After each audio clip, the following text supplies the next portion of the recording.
Well, hello there, fans of early 70s heavy and progressive music. This is Peter Skov at Music is a Journey, and I'm doing another video about heavy and progressive songs of the early 70s, particularly with an interest in the heavy side. The progressive side just kind of comes along as an added bonus. This follows my previous video that I did, also about heavy music or heavy riffs, and that was inspired by the videos of Brian at Cosmic Vinyl, where he did two videos introducing very heavy albums from mostly from the early 70s.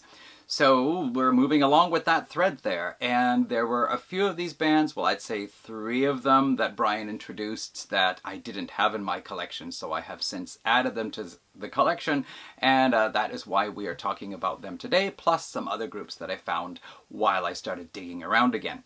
So let's get started. I've got 10 albums to talk about, and the first one is by a band called Negative Space. So this band was formed in 1969 by a fellow named Bob Rusin, and I have here a compilation album called Negative Space, The Living Dead Years, and this is a compilation of the songs off the original album, which was called Hard, Heavy, Mean and Evil, which sounds pretty cool, and I think it was released in 1970, and it was released on a private label, a label that had been started by Bob Rusin himself in 1965. So let me just read a little bit of the excerpt from the back of the album here. This says, in the late 60s, Bob Rusin with his cherry red Gibson SG, Baldwin Exterminator amplifier and fuzz tone was a powerful force in the heavy rock emanating from the East Coast. Studio engineer Tony Papa of MSI often commented about how impossible it was to contain and capture the power and fury of Rusin's music. Sounds pretty darn exciting. So this album, as I said, this CD, it's a compilation. This includes the 8 tracks from the original album, as well as a single that was released called Sunflower. And the band Negative Space evolved into a band called Snow. And by 1972, Bob Rusin worked together with his band from Negative Space to record a bunch of acoustic tracks. So this CD here also includes that, meaning the first 8 tracks are from the original album. Number 9 is the single, Sunflower, and then tracks 10, 11, 12, and 13 are actually all cover tunes. There's a cover of Johnny B. Good, a cover of Light My Fire, Purple Haze, and The Pusher from Steppenwolf. Now all of these covers, yeah, it's still the heavy rock band playing, but I can't say that they stand out as being particularly memorable in any way. It is a band doing covers of these classic songs. So finally, from tracks 14 to 18, we get 5 acoustic tracks, which are pretty good, you know, but I think if you're buying this album, or even the original, yeah, if you're buying this compilation for the heavier tracks, then the acoustic tracks are just there. They're not bad. Anyway, as for the first 8 tracks which originally appear on the album, and I will say also that Brian at Cosmic Vinyl mentioned this original album, there are about 3, possibly 4 that are pretty heavy, and then the others show the lighter side of things. So the opening track, Isolated Ivory Tower, is a pretty good opening track. It sounds like somebody who was inspired by both Steppenwolf and Blue Cheer at the same time. The tracks that I think really show the heavy side of things the best are Calm Before the Storm, which is track 5, and Forbidden Fruit, which is track 8, as well as track 7, Living Dead, also stays pretty heavy and gritty as well. It is unfortunately not about actual living dead and zombies. It is about a person who is so brokenhearted after his woman left him that he feels that he should have died, and he is just the living dead now because I guess his life has lost all meaning. So I would like to play a sample of this. I'm going to do this for all of these. I'm going to play a very short sample, because if samples get too long, it's usually around like 7 or 8 seconds, then it's a good chance that the video is going to be dinged for copyright infringement. So I'm going to put in perhaps like 3 to 4 seconds and see if we can't get away with that. So let's just take a listen to a little bit from Forbidden Fruit, track 8 on this, and track 8 on the original Hard, Heavy, Mean and Evil album from 1970. Here we go. It makes it hard to wait. I can get next to you.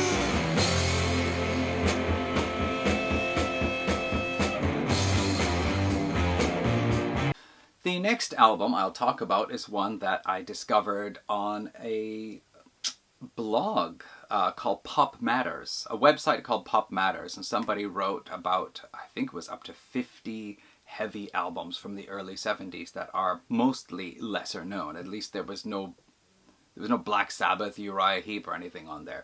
And this is a band called, if I can get this right, I didn't check, Dies Irae.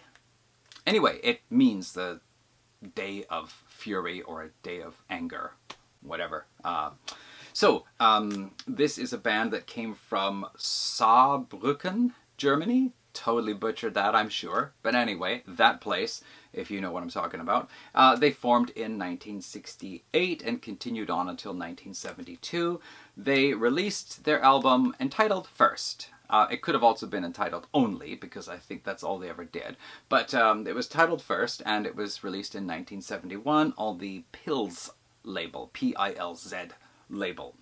Let's see here, the first track on here, Lucifer, was released as a single, and because of the title, there was some controversy about the band. I think a lot of radio stations didn't want to play it. But the song Lucifer, I don't know really why Lucifer is mentioned in here, unless there is a little bit more of an esoteric meaning behind it. But the lyrics say things like, for those who found love in the face of hatred, for those who found peace in the face of war. So, you know, facing unpleasant obstacles, but finding the positive in. And then after he says a few different things of that, he shouts out, Lucifer! So Lucifer being what? The light bringer, I guess? So finding light and positivity in the darkness, if you want to look at it that way. It's a pretty cool track, and the band does have a bit of a unique sound as well, especially in the vocal delivery, which at times reminds me almost of Ice Cross, band from Iceland, which I mentioned in the previous heavy music video. So Dies Irae, let's see here. Let's go over some of the tracks. So this is curious. They're mentioned on the Prog Archives, and the second track is called Salve Oimel. And in one of the reviews I read on Prog Archives, they said Salve Oimel is just recitations. Well, actually it's not. Somebody says Salve Oimel, a few words in German. I think I can catch the word animal in there, maybe. And then the rest of the track, probably for another 20, 30 seconds, is somebody going...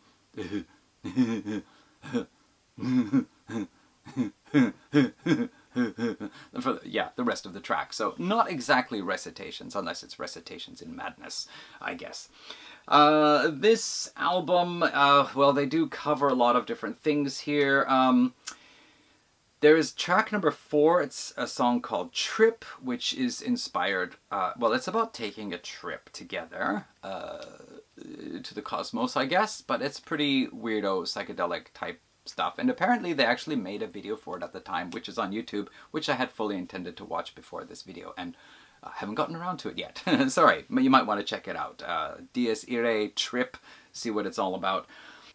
So this album is, well, there's some fuzz tone guitar, and it is a bit heavy and hard rocking. It's not like total Black Sabbath heavy or anything, and there are a lot of instrumental parts on here as well. The track that I like the best is one called Another Room, and I am going to play a sample of that one. I should also mention Dragon Love? Yeah, also pretty hard rocking track. There's one here called Tired, which features a harmonica solo. And when I say harmonica solo, I really mean solo, like nobody else is playing.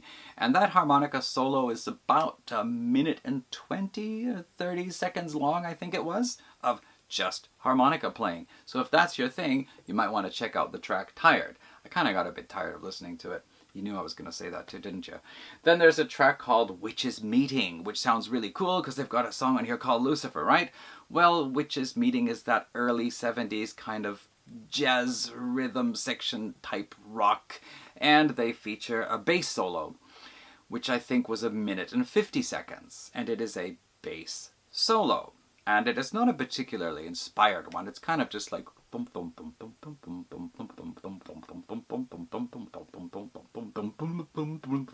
for about a minute and 50 seconds. And it's really quiet in the mix as well. So if you don't have the volume up, you're going to be wondering what's happening right now in the music. Oh, something's happening. Yeah, and of course they also have a song, might be the same one, with a drum solo, because, hey, it's the early 70s, everybody's got to have a drum solo on their album. And that one is also about 1:40. I didn't check the time. Do we need to know how long the drum solo is? Not. Okay, what else do we have here? Red Lebanese, that's also kind of good song in the rock section. And the final track is called Runoff, which starts off with a kind of heavy bluesy riff, and it's like, okay, this could be cool. And then they just speed up the sound and speed up the sound and speed up the sound, and then that's the end of the track. Yeah, Runoff. Okay, so overall this is a pretty bizarre album, but if you like harmonica solos, bass solos, drum solos, and you know, a few good songs in between, and also a track of bizarre maniacal laughter. Okay, anyway, that's Dies Irae. Probably enough to say about them. So let's listen to a little short section from that Another Room track.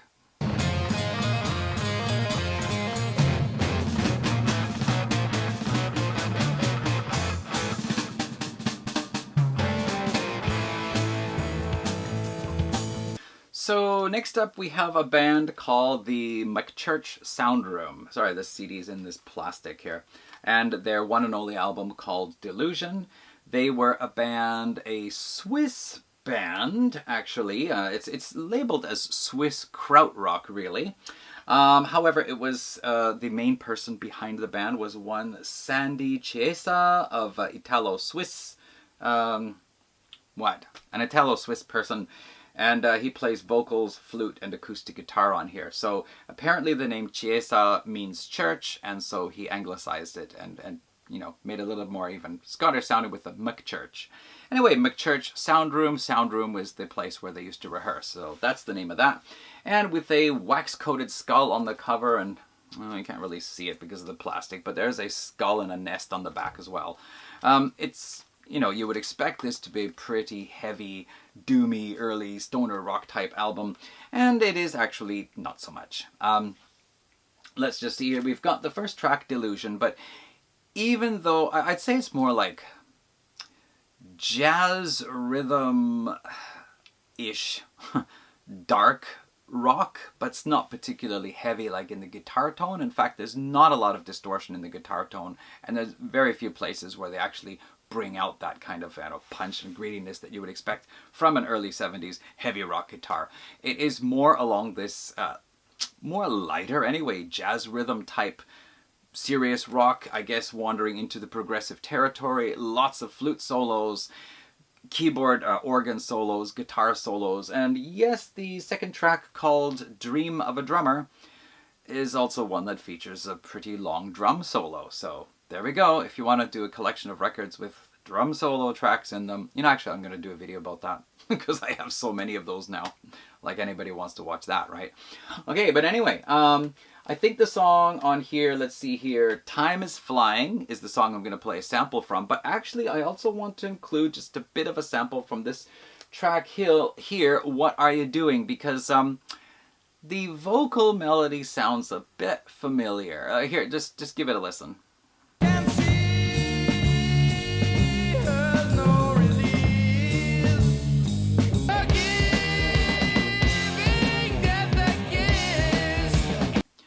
See, doesn't it, you know, the way that vocal melody goes, doesn't it sound a little bit like Hand of Doom from Black Sabbath? Just slightly, sort of. Anyway, there are only 6 tracks on here, and the last 2 are Trouble 1 and 2, which are instrumental tracks featuring lots of solos. No drum solos, we got that over with on the second track. Overall, I'd say this is probably not an album you'll want to get because it is a really awesome early heavy rock album, or because it is a really awesome progressive rock album.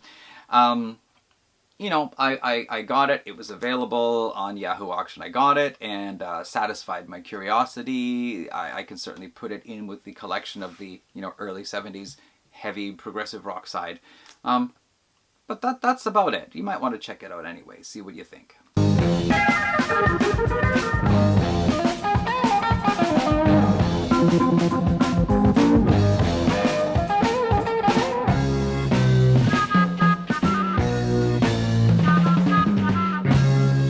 So the next album is one called Green-Eyed God by a band called Steel Mill. Now there was a band called Steel Mill in the US featuring Bruce Springsteen and members of the E Street Band. This was a British band who found their earliest success in Germany. Checking up information on this band, there's a lot of comments like it's a mysterious band. There are people who don't remember the band or don't remember working with the band or don't know anything about the band. So there's very little information in here as well. This is just a digipack, like you open it up like it's a gatefold, just showing the inside of the album inside, and then there's the CD tray stuck in over top. So not a lot on there. This has the 8 tracks from the original album plus 2 bonus tracks, which are actually pretty good. This was on the, Austria Record Finder label, it looks like. There is another release out there that includes 7 more bonus tracks, including 5 demos and a single version of a song. So this is a band that are playing with the aggressive guitar sound, the heavier sound distortion. They also have rockin' tracks, which also feature saxophone, and then a lighter side to the music, which features flute. It's an interesting mix. Some of the songs begin with this percussion, rhythm percussion, and flute playing over top, and they might like change into a bit of a harder rocking track or not. One of the things that struck me was the very first track sounded really familiar, and this is Blood Runs Deep, and I was racking my brain to think what it sounded like, but I figured it out. So I'm going to play just a small excerpt from Blood Runs Deep and play a small excerpt from the song that it reminded me of. So let's give a listen to that now. And you were a gypsy, born upon the run. All the curse you're coming, cause you took away our fun, yeah! Maybe good or maybe bad, but I gotta do something right, I go mad. Okay, the album, I'll put the album artwork here. This was created by a German surrealist painter named Helmut Wensk. This album on Prog Archives gets a lot of 4 and 5 star ratings. I thought it's actually one of the better ones out of the ones I picked out. At least it's engaging enough. There's a lot of different feelings going on here, not just going on for the hard, heavy stuff, but there's quite a variety of good stuff on here. So the song that I want to feature a clip from, oh yeah, this is interesting. So this is track 4. This is called Treadmill, and actually a friend of mine let me hear this years ago. And I thought, yeah, it sounds pretty cool. I might want to look into them. And then finally I did. But this is a song about black slavery in the US. And it has an interesting beginning because it goes like, ah, ooh, ka-ching, ah, ooh, ka-ching. And it's an interesting track with a very cool riff in here. So I want to play an excerpt from that. This is Treadmill by Steel Mill. On the trap in the line, tie me down to a stone. So next up I want to talk about Tucky Buzzard. This was a boogie rock, hard rock band from the UK who released 5 albums. They formed back in 1969 and disbanded. I was going to say dismembered. Disbanded in 1973. I watched, first of all, I heard about them on Cosmic Brian's video, and then I watched a video of Pete Pardo at Sea of Tranquility ranking the 5 albums of Tucky Buzzard. Now this here is the cover of their second album, which was self-titled, and I was, here, by the way, here's the cover of their third album called Warm Slash. Warm Slash. Sounds like somebody's taking the piss. So checking Discogs, it shows that the first 3 Tucky Buzzard albums were all released in 1971. Wow, is that really true? And then the last 2 albums were both released in 1973. So that's kind of a weird release, history for this. Anyway, it is not the Tucky Buzzard self-titled album, but it is the Warm Slash album that I want to talk about mostly. This was said to be the heaviest of the 5 albums, and of course Pete Pardo likes to point out when they are like Sabbath heavy.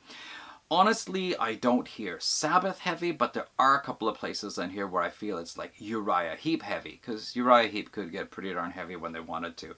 A couple of the tracks that fit that are Which Way, When for Why, which was a pretty heavy and hard rocking track, but it is the second last one called Sky Balloon where they really bring out the heaviness. But it is a song that has a slow, haunting organ intro, goes into this heavy, almost like progressive heavy type style that might be like a Uriah Heep sound, and then goes very lightly into the first vocal part, a little bit like Some Velvet Morning by Vanilla Fudge, and then it revisits the heavy part again, goes back to the lyrics one more time, and then it switches over to a jazzy, grooving, feeling guitar solo, and I almost thought that they were going to pull off a type of Salisbury thing, because in spite of the heaviness to the song, the lyrics are about inviting a woman to ride on a sky balloon and ride above all the troubles, and I'll never see you cry, basically come with me and your life will be all happiness type of thing. So why we get these really heavy, serious, classically influenced type riffs, I'm not sure, because lyrically it doesn't quite work. Salisbury by Uriah Heep is similar. You get this fantastic orchestral rock band combination with lyrics about basically trying to get a woman into bed and then things not working out and he has to dump her. Anyway, I thought we were going to go on that kind of a Salisbury type trip. However, once the guitar solo starts going and the band is grooving and the music starts fading out, and then it's like, oh, I see what they're going to do. They're going to fade out during the rock and grooving part, and they're going to bring in this like atmospheric type thing and light guitar, and then that's going to fade out, and then the rockin' part's going to come back, and then they're going to come back to the heavy stuff, and they have this big grand finale. But no, that's not what happens. The guitar solo starts going and you're like, yeah, all right, here we go. And then the music fades out and the song's over. Which makes me think that it may have been cut. Like the producer or whoever said, we're just going to fade this out because there's just not enough space on the record and nobody wants to listen to a 12-minute track like this anyway. I don't know. Oh, by the way, I did check that Sky Balloon out on YouTube. That is the length. There's no longer version that I could see.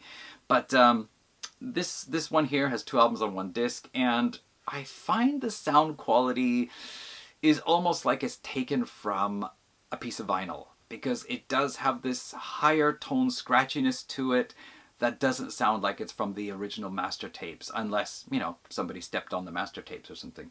But both albums, if you like that early 70s hard rock, heavy rock at times, but also boogie rock and fun time rock and stuff, Tucky Buzzard is certainly worth checking out. That Sky Balloon riff, though, that is really one of the best ones out of all the albums I have here today.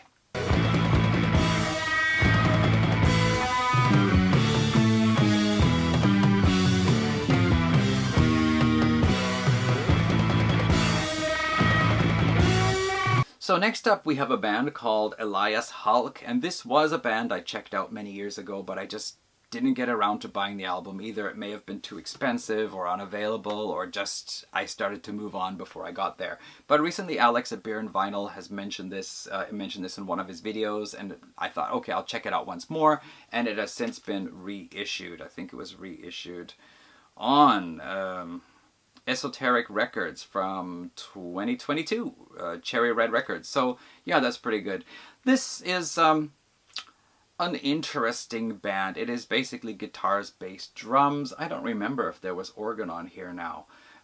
Slightly progressive, psychedelic approach to it. It does appear on Prog Archives. Once again, we're looking at a gatefold CD with the disc tray plastered right on top of it, so I don't think you really need to see the inside. That's the back side there. 8 tracks, and the first one, We Can Fly, we get the drum solo out of the way right off the bat. As well, a lot of solos on that. The second track, Nightmare, is my favorite. That's just the heaviest one out of the lot. Beat Around for Too Long and Yesterday's Trip are also pretty good. Anthology of Dreams. Free is a little bit lighter version, lighter song, and then Delhi Blues, it's like somebody found, hey, if I play this on the guitar, it sounds a bit like Indian music. And somebody said, yeah, let me see if I can do an Indian music type drum rhythm to it. And then, yeah, let's make a recording for 4 or 5 minutes doing that. So, you see, the thing is that I used to dig around on the guitar a fair bit. And anytime I hear one of these old recordings that sounds like something I could have done, I'm a little disappointed because I'm not that great a guitar player at all. So, but yes, this kind of Indian type ish sounding music. You know, I did fart around with stuff like that, and it's kind of fun, but you know, after a while it's like, well, it's not really going anywhere, so it's just fun. Anyway, that's kind of what they did. And the final track, Ain't Got You, I thought they were going to be like the Yardbirds, Ain't Got You, da da da da da, but it's not. It's an original song, I think, anyway, and that's not really particularly memorable. Okay, so I haven't actually listened to this enough to give you a full solid opinion about it, but the track Nightmare is the really good one, so let's hear a bit of that. Nightmare by Elias Hulk. Look at that cheesy artwork.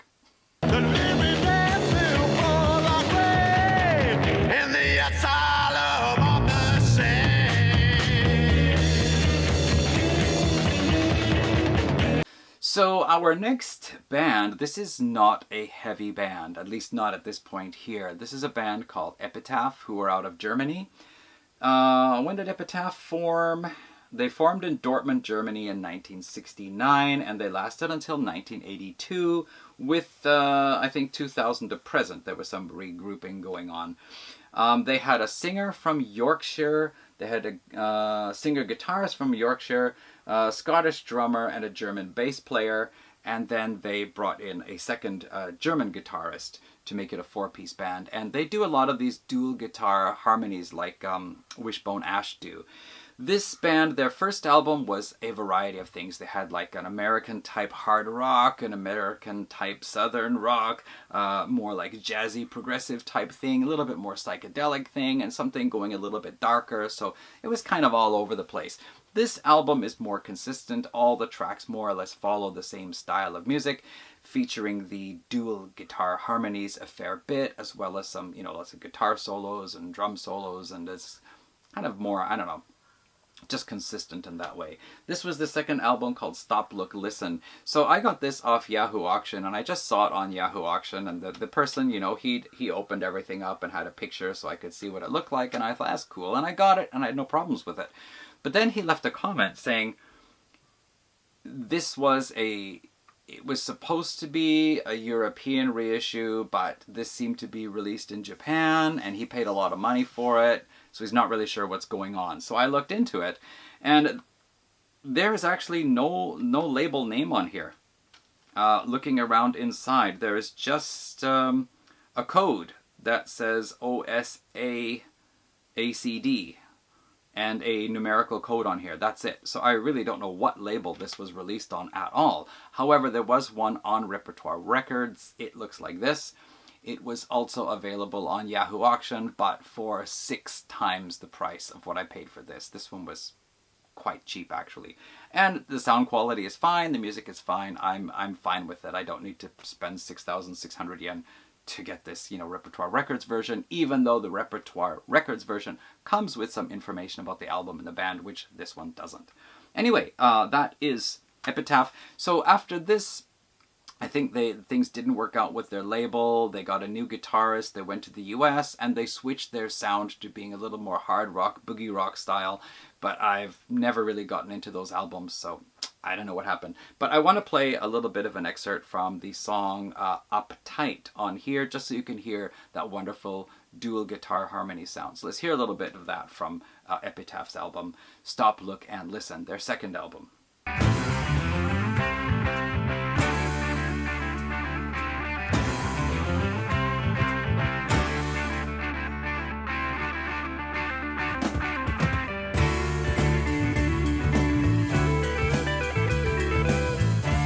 Next up, also mentioned on Cosmic Vinyl's channel, this is Highway Robbery for Love or Money. Now this is an album I've been wanting to get for a long time, ever since I first heard about it, because this is a really solid, hard-rocking American trio who only ever released one album. And thanks to Brian featuring it on his channel, I decided to take a look one more time. And once again, I found it was available on, I don't remember if it was Yahoo Auction or the online flea market Mercari. I think it was Mercari. Anyway, I was able to get a hold of it for a really good price, because probably the reason why I didn't have it before was because it was too expensive. So anyway, let's see here. Highway Robbery. They existed from 1970 to 1972. This is their 1972 album. Apparently they regrouped and released an album in 2010 called There's Always a Light at the End of the Tunnel. I have no idea what that sounds like though. This album is, how many tracks is it? We've got 8 tracks and 6 of them are really good, solid, hard rockers. 2 of them are a little bit on the lighter side, but not like really soft, dreamy ballads like a lot of these other heavy bands will do. There's still, there's still a rock band giving you a little bit lighter type songs. The track on here, I mean, all the rockin' ones are pretty good, solid stuff, but the track on here where they really exercise their fury and their energy and that, early hard rock, heavy metal, early 70s sound with just the pounding drums is the second track, 15. So I want to just play a sample of 15 just so you get an idea what that's like. I do want to say that the vocals here, and I actually forgot to mention this on Tucky Buzzard, but also Tucky Buzzard and this album here, there are times where the vocals remind me of an 80s metal band vocalist because of the way the vocal delivery goes. So both of those bands, Tucky Buzzard and this one here, Highway Robbery, seem to lead on to the vocal styles of the 1980s in heavy metal at times anyway. So let's hear a little bit from that track, 15.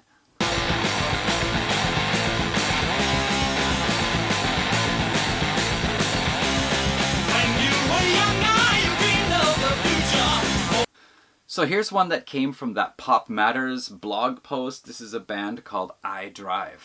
And I had no idea about this band. Never heard of them. So as it turned out, this was another English band that found success in Germany. It seems that English bands were either based in Germany or they were off in Germany all the time, because I guess the Germans just loved this heavy progressive type rock that was really popular at the time.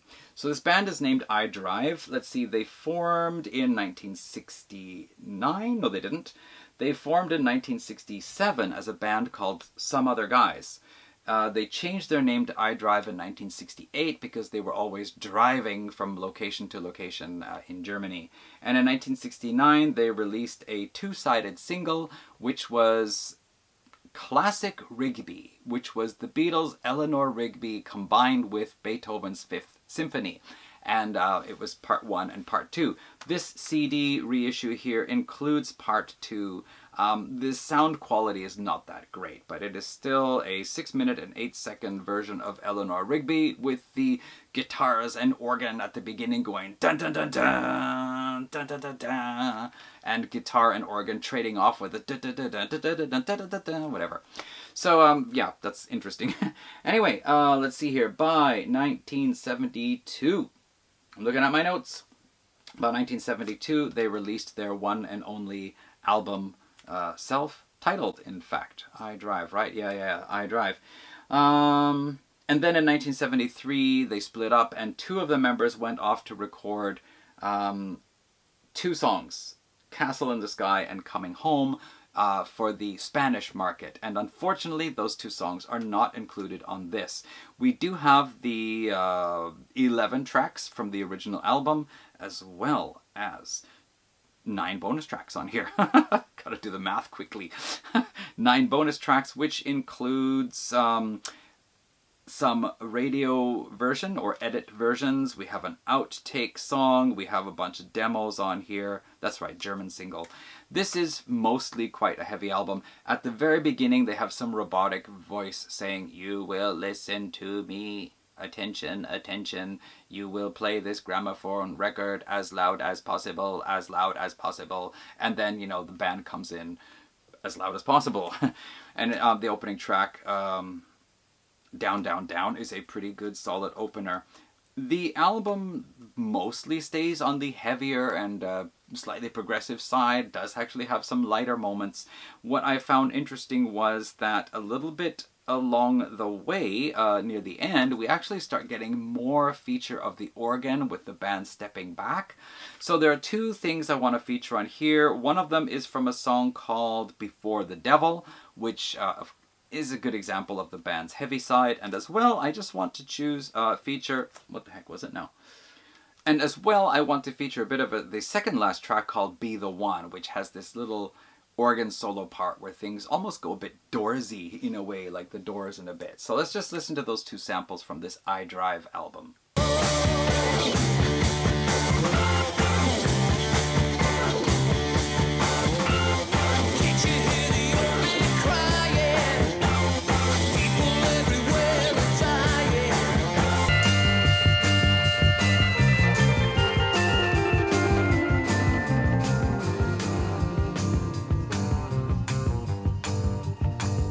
So, the final album to talk about in this video is Fuse. Okay, so what makes this album particularly interesting? Well, there are a few things, but the first thing that caught my attention is that it features Rick Nielsen and Tom Petersson of Cheap Trick. So they were in this band before they went on to Cheap Trick. Fuse, they formed probably around 1968, and there's so many things I want to say about this album, so let me try to organize my thoughts. Tom Petersson got together with a guy named Craig Myers, a guitarist, a very young guitarist who was really talented, and hooked up together with the drummer, whose name appears on the back of the CD, thank goodness. This is Chip Greenman on drums. So the three of them were in a band, and then Rick Nielsen came along from another band, and he said, I'm tired of doing cover songs, you guys are really talented, why don't we make a new band and write some original material? And with him came Joe Sundberg on vocals. All five members here. This is a really solid band, and I'm talking about this album last because this is the album that has impressed me the most out of the 10 I'm talking about here today. This is like a band who was really into the first two albums of Deep Purple and then decided to take that step towards a heavier, hard-rocking sound, not quite getting to in rock, but pretty close. Like, this is a really solid act where everybody is contributing wonderfully. Like, you can cite the vocals, the guitar playing, the keyboard playing, the drums, the bass, just everybody sounds awesome. They know their stuff when it comes to writing songs, composing and arranging the music, and performing it. It's as if Deep Purple went from the Book of Taliesin, upped their game a bit, did this, and then went on to in rock. I think it's that good. Also, apparently when they were, in the studio or whatever, somebody commented and said that they are the most British-sounding American band ever, at least at that time. So there's so many great things to say about this, but interestingly, when I checked the Wikipedia article on this band, Rick Nielsen didn't have a lot of good things to say about it. He said that the production was terrible, it's not an album that we stand by, I guess meaning him and Tom. He said they were both really serious about making music, but he said the other three guys were a bunch of rinky-dinks, is what he said on the Wikipedia article, which is really surprising because the guitarist Craig Myers, who's 17 years old, by the way, at the time of this album's recording in 1969, released January 1970, by the way, Craig Myers is amazing. And I mean, I didn't even know Craig Myers was the guitarist. When I bought this and started listening to it, I thought, man, Rick Nielsen is awesome. He is such an incredible guitarist already at this stage. But when I checked the back, it says Rick Nielsen, organ, mellotron, guitar. So that's what he's playing on here. All those fantastic solos are credited to Craig Myers on lead guitar. And I since checked some information on Craig Myers. There was a two-part interview on the Fuse website or page on Facebook, so he had some things to say. But I was just really shocked to see, or to read, that Craig Nielsen had such negative things to say about this album and the other band members. He said they're probably all pumping gas by now. What? Anyway, it's true. I couldn't find that any of them went on to greater success, even though they were all, really talented. Tom Petersson's bass on here sounds great, very similar to Nicky Simper's bass on those early Deep Purple albums, that really kind of dry clunkiness to it. I want to feature or play just samples of two of the songs here. One of them, Show Me, because I just really love the bass in that, so you can hear a bit of that. And then there is an instrumental track here called To Your Health, 6 minutes long, which is a really incredible piece of music. I want to feature a snippet of that just so you can hear that kind of Deep Purple-ish sound, which shows up in a lot of the tracks. But at the very end, no, I want to play the very end of that now. Listen to this.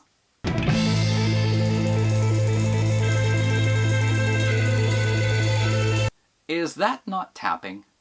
I swear I'm hearing tapping. This is not just hammering and pull-offs. No, this is exactly, two fingers in action on two hands. This is finger tapping. The earliest example of finger tapping I know of in my collection anyway is Nursery Crime by Genesis, 1971, where Steve Hackett came in to play an already existing composed piece of music that had been composed on keyboard, and he thought, how am I supposed to play that with the configuration on a guitar fretboard? I can't. And then he came up with the idea, well, okay, if I use an additional finger, I can do it. And so the finger tapping that shows up on those early Genesis albums, Nursery Crime, fantastic example on Supper's Ready, and I think it's a little bit on Selling England by the Pound as well. And of course, finger tapping will later on become especially famous thanks to Edward Van Halen. But yeah, I swear, that is finger tapping, is it not? So that's Craig Myers, 1969. Anyway, so let's go on and hear those samples from those two different songs.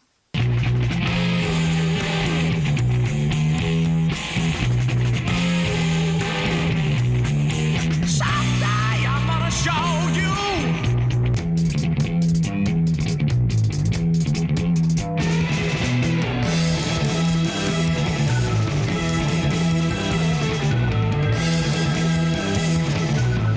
Okay, a longish video again, but I hope it was worth your time. I certainly didn't want to cut any corners. I'm always worried when I've scribbled out a whole bunch of notes that I'm going to overlook something important, and I might have done that. But anyway, do check out those bands if any of them catch your fancy, and see if you can find the vinyl if that's what you're up to. Otherwise, there are the CDs that are available out there somewhere if you hunt around.